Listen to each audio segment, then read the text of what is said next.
Hey, this is Alex Donaldson from Level Up Guitar. Today we're going to be going over the 5 things that kill sweep picking progress.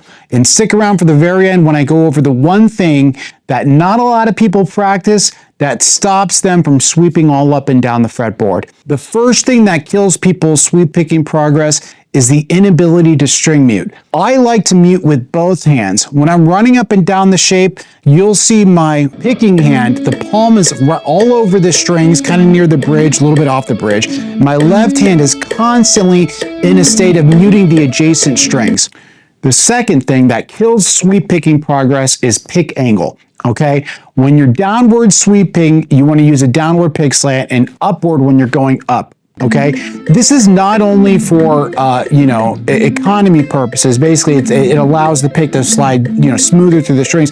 This is also coming from a tonal standpoint for me as well. If my pick was completely parallel, then I will hear a lot of abrasive notes coming off those strings and all that, because it'll have a hard time escaping from string to string. So downward picking, downward pick slant, upward pick slant. The third thing that's killing your sweep picking progress is the fretting hand.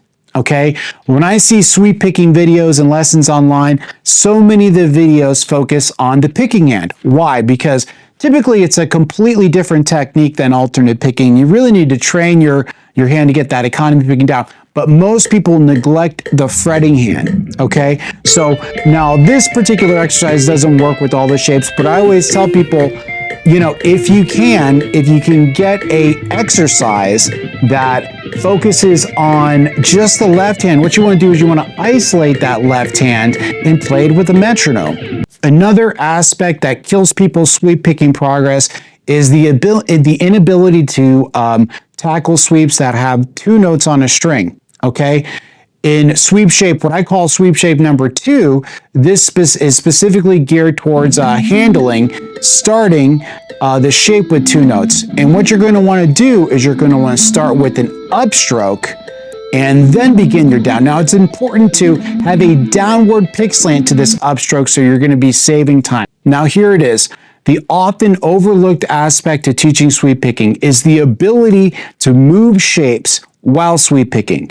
And if somebody doesn't learn how to do this, what I notice is that the fretting hand in particular is always super tense, and they learn this great shape in one position and they just can go all the way up and all the way down, but it's like a horse with blinders on it. They don't have the ability to branch off. So what I like to do is I like to teach sweep picking in relation to a chord scale. So I will show a specific shape. We'll go over the major, the minor, and the diminished versions of those, then sweep up a diatonic chord scale. If you've ever seen 1, 2, 3, 4, 5, 6, 7 described as Roman numerals, that is a chord scale.